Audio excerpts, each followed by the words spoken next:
Hey guys, it's Randy with RollingRackPosh. It's been a minute since I did a video, so I decided that I was going to put together a quick top 10 list. I'm going to start off, I have two top 10 lists actually, but I'm going to start off with the top 10 things that I have sold on Poshmark for profit.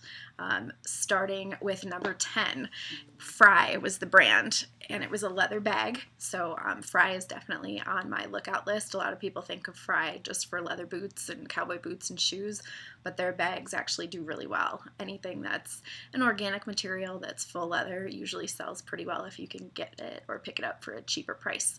So Frye was number 10. And this is actually all public information. If you go to RollingRackPosh in the Poshmark app and you do the filter for solds, you can see that everything that any seller on Poshmark has sold. So if you want to run a top 10 list for any of your YouTubers that you watch, you can kind of see what they sold, what their highest sell was, or any of that, so you can check it all out. But so I pulled mine, and this is what I noticed today when I was looking at what sold and what didn't. So number 10 was Frye. Number 9 was a Tory Burch small crossbody purse. It was pink and it had a gold chain that went across the crossbody part. That was number 9. Number 8 was a black leather large Coach bag, and it was a shoulder bag, but it was big enough that it could have been worn as a crossbody too. And when I typically look for Coach, I try to look for Coach that's just straight plain leather without any white stitching. Just the more plain the better, and the bigger the better as far as Coach leather bags go. That's usually what I look for. And I have a kind of like a sweet spot that I go to in the Midwest that seems to have a bunch of these. So you can usually find Coach pretty easy in the Midwest if you're looking when you go thrifting or to estate sales. Number 7 I still don't even know how to say this shoe, Christian Louboutin, red bottom, if I'm saying it right, I don't even know. I found a pair that were really cute. It was a burgundy color that has like kind of fringe tassels on it, and they were in relatively good condition, and I freaked out. I bought them because they were my size and I was going to keep them for myself, and I tried them on and they were sky high and so pointy. The heel was super pointy. I could barely walk in it, so I left those for a daintier chick. But they were a good flip. I did overpay for them, I think, at the estate sale, but I was so excited to find them for the price that I got them for. I snatched them up. Like I said, I thought they were for me, but I ended up flipping them. Number 6 was a Veronica Beard plaid jacket.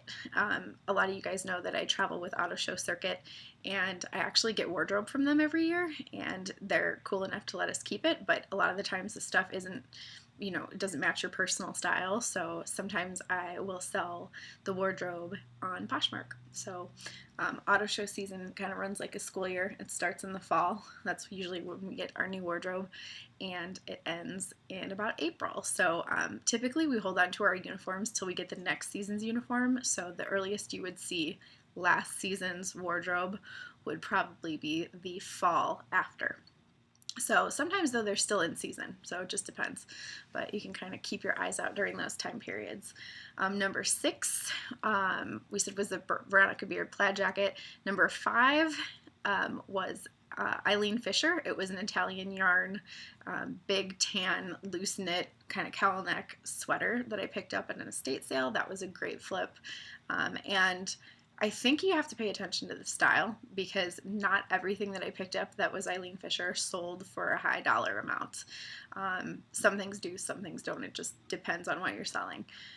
Number 4 was a Gucci umbrella that I found at an estate sale in Houston, and it went really well. It was vintage, so it had a wooden handle, and all of the gold pieces on it were in really good shape. Number 3 was a Waldorf's mink jacket that my grandma actually helped me find at an estate sale. And if you do your research on some of the vintage furriers, a lot of those will go for a decent amount of money. When it comes to furs, the longer fur, I'm not talking like ankle length, but I'm talking like cover the butt length with a fitted belt, those lengths tend to sell better than the short ones or the super long ones. I've also found that black sells better than brown, but brown usually sells pretty good too. If you get into wild colors, sometimes they don't always, in my opinion, they don't always sell as well. You just need to find a more specific buyer for those. Number 2 was another Veronica Beard jacket. It's called a scuba jacket, and it was just a navy blazer that had a zip-in dickie with a hoodie. So those were still pretty recent, and not so much in season because we're going into summer, but they were this year's cycle of Veronica Beard, I believe. So that one went recently. And then my #1 bestseller of all time was something called Champagne Leather by Coach. And it's basically just like a real light tan leather. It's not brown. It's not like saddle brown or chocolate brown. It was like a really light color Coach bag that I had. And again, it was big, huge, and very plain. And this one actually kind of had a leather braid down the front middle section of it. So it was really unique, definitely vintage. But I picked it up for a low dollar amount and flipped it for a super high dollar amount. So thank you to that buyer. The other top 10 list that I did real quick was the top 10 things that I picked up that I had no idea were going to be a good flip that ended up being a pretty good spread for picking up something to flip, and they're surprising. So my top 10 surprise good flips. #1 was scarves. I'm going to go the other way. I'll start with the best and end with number 10 on this one. #1 was scarves. Of course, it helped that the first one was a Gucci scarf, but I've noticed anything that's 100% silk will sell pretty well on Poshmark. You have to put that in your title line, of course. I'll do a different video about how I word my titles and my descriptions, but that has a big part of it. But yeah, scarves tend to go really well because they're super light. If you're going to Goodwill Outlet or going to the bins or any of that, you might be able to find scarves for pretty cheap, and you can usually sell them for a pretty good amount. So I've sold scarves up to $100 before, $150 I think on the Gucci one. So it just depends what you find and how low you can get it. But there's money to be made with scarves, and I'm talking not like winter scarves, maybe those too, but I'm talking about like big square, lightweight silk scarves that you can wrap around your purse or wrap around your hair or do whatever you want with those kind. #2, bridal and prom gowns. A lot of people go to special occasions. They get a bridesmaid's dress or they'll wear a prom dress and then they donate it because it doesn't fit them anymore or they don't have a place to wear it anymore. And I've had really good luck picking up for low dollar amount and flipping for high dollar amount with gowns, evening gowns. #3 that was super surprising is used wetsuits. I actually had some wetsuits from surfing. Granted, they were pretty cute. They were like pink and black and Roxy and O'Neill. Those sold really well. And then I picked up a couple other ones used later and just for the sheer fact of flipping them. And I flipped them and I made a pretty good profit. #4 was vintage robes. So silk, satin. The one that I had was Christian Dior, so that helped. So obviously look for the brand name ones, but at first when I found it, I'm like, I don't know if somebody's going to want to buy like intimate wear. I don't know if that's going to sell. And I picked it up and it was one of my best flips. And it was missing the actual like tie around the waist. It did have an inner tie, but it didn't have the outside tie. But I suppose they could find something else and make it work from another robe, like a plain color one, because it was pretty loud. The print was like a busy print. Let's see what else. #5 that surprised me for my most surprising high dollar flip was Bebe Dress. I didn't really think that that was a thing anymore. Maybe just because Bebe's never really been my style because I'm pretty curvy and it seems to be for like pretty petite folks. But I put the stuff on, I listed it to Poshmark when I had this dress. I've done it with a few Bebe dresses and it always got a lot of comments like, oh, Bebe was my go-to dress. Like when I lived in Las Vegas, I would go out. I live in Vegas, so like a lot of people on my friends list on Facebook are girls that I used to work with when I did promos in Vegas, and they're like, oh, I love my Bebe dresses. So apparently they have a pretty good following. #6 that surprised me was Miss Me jeans. I thought that they were kind of out and that people weren't wearing them anymore. That things were more about like the dark, skinny ankle, stretchy, jegging or skinny jean, but there are a lot of people that still wear Miss Me jeans.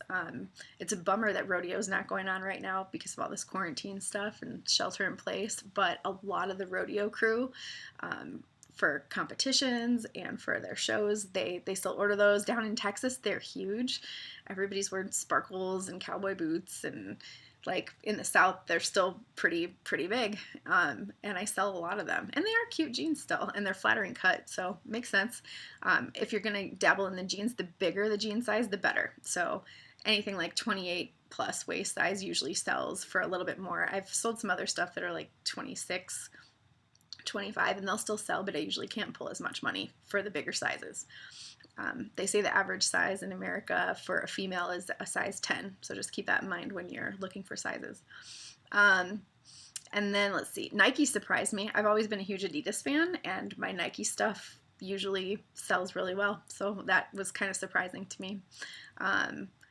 Let's see, number 8, I don't know why I have this on the surprise list, but I put Gucci. I think the reason I put it on there is anything Gucci sells. Obviously, you're not supposed to sell anything fake on Poshmark that's not authentic Gucci, but there's been a couple things that I found that was vintage. Vintage gets a little tricky sometimes, and I'll do my research and look it up and see if I can find anything like it. And if I think it's fake, I usually don't list it. But there was a sweater that I had, and I did some searching on just Gucci like fake stuff, and there's a whole market for flipping like fake Gucci too. So not that I condone that, and it's not allowed. You can get your Poshmark account shut down, and I wouldn't put stuff up that I thought was fake, but on the off chance it was, nobody called me out for it. Usually the Poshmark shoppers will call you out for something that's fake. I had one girl tell me that I had a fake Coach bag up once, and I immediately took it down and actually donated it. So I don't try to like sell them on Facebook Marketplace or other things like that, because you're not supposed to sell them anywhere because it's copyright infringement. But so yeah, I was surprised about Gucci because like the vintage Gucci I had and the scarf that I had went super fast, and I wasn't quite sure it was authentic, but either way they usually do sell. And then number 9, Jessica Simpson stuff seems to sell really well. Her shoes specifically, of course, if you have like leopard print or things like that, that just adds to the stuff that's in demand on Poshmark. So I've sold some Jessica Simpson leopard print heels that went for like $50 that I picked up for quite a bit less. So that was a nice flip.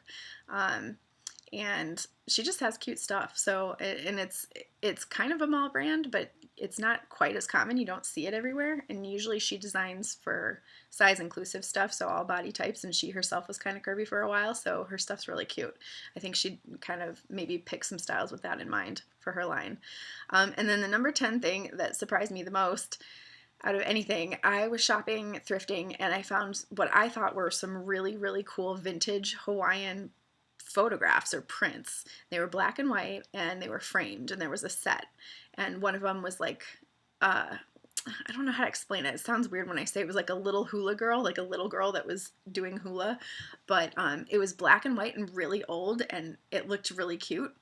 And then I don't remember what the second series in the picture was. Maybe it was like, I think it was a guy doing hula or something. I don't know what it was, but it had grass skirts. It was black and white picture. You can pull it up on my account, RollingRackPosh. Go to Solds, and you'll see the set of vintage Hawaiian prints.